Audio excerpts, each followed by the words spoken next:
उत्तराखंड में all weather road बनानी हो तो पर्यावरण प्रेम के नाम पर एनजीओ विरोध करते हैं। कृषि कानून के विरोध में खालिस्तानी समर्थक एनजीओ विरोध करते हैं। सरदार सरोवर बांध बनाना हो तो भी पर्यावरण प्रेम के नाम पर विरोध की दुकान खोल लेते हैं। महाराष्ट्र में आरे में मेट्रो शेड बनाना हो तो बॉम्बे कैथोलिक सभा विरोध करती है। और अब केरल में जब विजिंजम कोर्ट आखिरी चरण पूरा होने के कगार पर है तो भी कुछ आंदोलनजीवी फिर से विरोध करते हैं। जहां भारत के क्लाइमेट कंट्रोल के लिए उठाए गए कदमों के लिए मोदी सरकार की तारीफ होनी चाहिए, वहां आखिर क्यों धार्मिक संगठन और खुद को पर्यावरण प्रेमी बताने वाले भारत में हो रहे विकास के विरोध में खड़े हो जाते हैं। ऐसा एक बार नहीं कई बार होता है।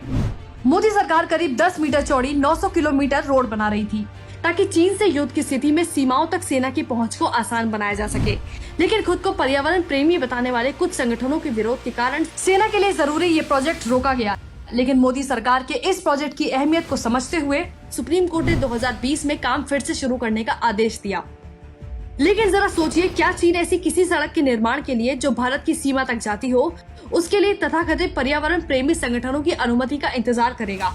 क्या चीन अपनी आर्मी को तेजी से भारत की सीमा तक भेजने के लिए 1 मिनट का भी इंतजार करेगा? देखिए, ये तो बच्चा जानता है कि इस तरह के विकास प्रोजेक्ट से जहां टूरिज्म इंडस्ट्री और भारतीय सेना को सीधे तौर पर फायदा पहुंचेगा, वहीं चीन को ऐसे किसी भी भारतीय डेवलपमेंट से नुकसान होगा। इसी तरह मुंबई के आरे में मेट्रो शेड का निर्माण बेतहाशा भीड़ से जूझती मुंबई लोकल के लिए वरदान साबित होगा। लेकिन कैथोलिक संगठन इस प्रोजेक्ट का खुलेआम विरोध करती नजर आई। क्यों?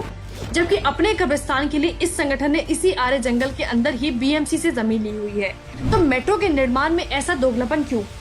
आखिर उनका असली एजेंडा क्या था? एक सवाल उठना लाजमी है कि आखिर किसको इस मेट्रो प्रोजेक्ट से फायदा पहुंचने वाला था? जवाब है मुंबई के आम नागरिक, क्योंकि इससे प्राइवेट व्हीकल की जरूरत कम हो जाती, कम प्रदूषण होता। क्या ये जनता के हक में नहीं होता? और वहीं ये प्रोजेक्ट उन पश्चिमी देशों की आंखों में खटक रहा था जो भारत को विकसित नहीं देखना चाहते।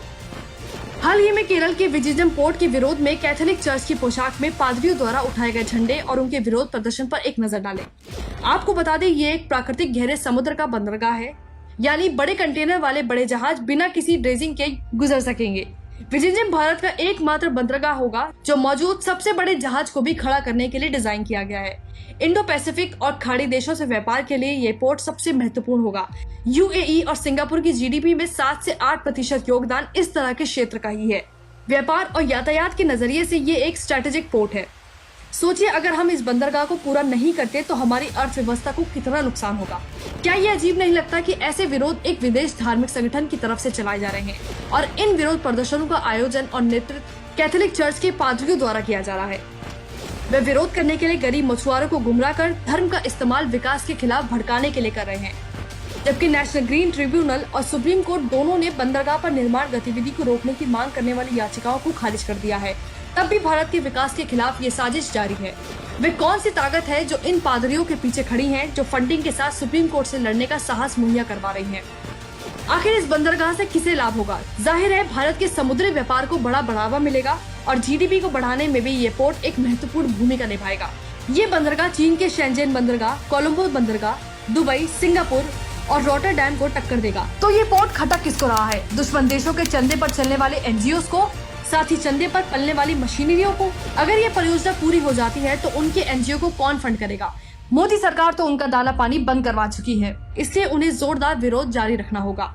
चीनी फंडिंग या पश्चिमी देशों के समर्थन से चलने वाले इन धार्मिक गैर सरकारी संगठनों ने पहले भी तमिलनाडु में कुडनकुलम परमाणु ऊर्जा संयंत्र और स्टरलाइट तांबा कारखाने, उच्चतम क्षमता वाले परमाणु ऊर्जा संयंत्र, बेंगलुरु मेट्रो परियोजना को बंद करने जैसी परियोजनाओं को रोका है। इस परियोजना की राह में रोड़े अटकाए हैं।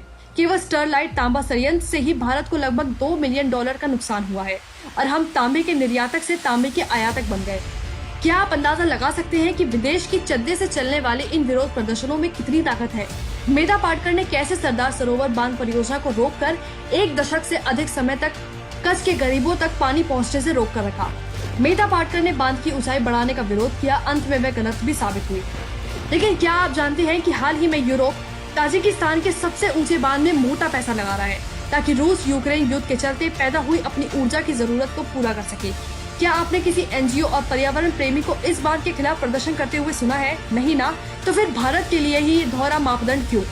आखिर में किसी भी विरोध के पीछे असल वजह जो भी हो, और ये देश के विकास के लिए खतरनाक है। रास्ते में कांटे बिछाने वाला, साथ ही ऐसे आंदोलन धार्मिक आधार पर विभाजन को गहरा करेगा, जैसा कि हमने किसान विरोध के दौरान देखा था। जब एक्टिविज्म के नाम पर अपने देश के लोगों को ऐसे विदेशी चंदों के दम पर विकास परियोजना का विरोध करने के लिए गुमराह किया जाता है, तो इसे एक्टिविज्म नहीं कहा जा सकता।